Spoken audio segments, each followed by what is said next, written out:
তাহলে শোনো, মা যশোদা তো জানে না যে আমার গোপাল ভগবান বাৎসল্য প্রেমময়ী মা নিজে একাদশী করেছে। গোপাল খাবেন কি? তাই অন্ন আলু সিদ্ধ দিয়ে মাখন দিয়ে মেখে গোপালকে দিয়ে বলছো, গোপাল আয় বাবা এই যে খা। গোপাল তো ভগবান নিজে আচরিয়া ধর্ম দিবে শেখায়, লোক খাবে না, কিন্তু মা দিয়েছে, এখন উপায় কি? ফেলে দিতেও পারছে না তো। তাই একাদশীর মনোবাসনা পূর্ণ করবার জন্য গোপাল সেই মাথা ভাত নিয়ে চলেছে। কেন? ভগবান তো একাদশী পারে না, ভগবানের অঙ্গ থেকে একাদশীর উৎপত্তি হয়েছিল। এটা কি কেউ জানেন? অনেক কাহিনী। গত একাদশী হলো আমলকি একাদশী। এই একাদশীর জন্ম কাহিনী বলবো না, সময় নাই, আর একদিন বলবো, শুনবে।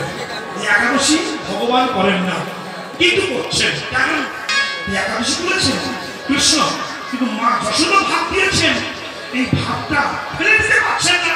মা দিয়েছেন, একাদশী খেতে পারছেন না, তাই ভাতের থালাটা নিয়ে গোয়াল ঘরে গিয়েছে।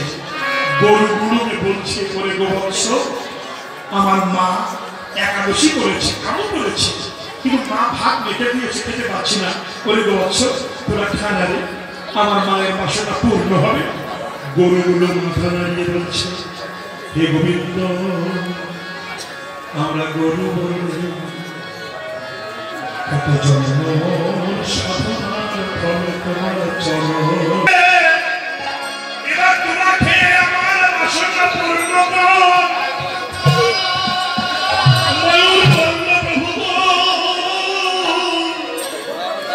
তুমি অন্ন দিতে এসেছ, আমরা পক্ষী কুলে জন্ম নিয়ে একাদশীতে অন্ন খাবো না, কিন্তু প্রভু তুমি যখন দিতে এসেছ আমাদের পাখনা একটা নেই, তুমি নাও।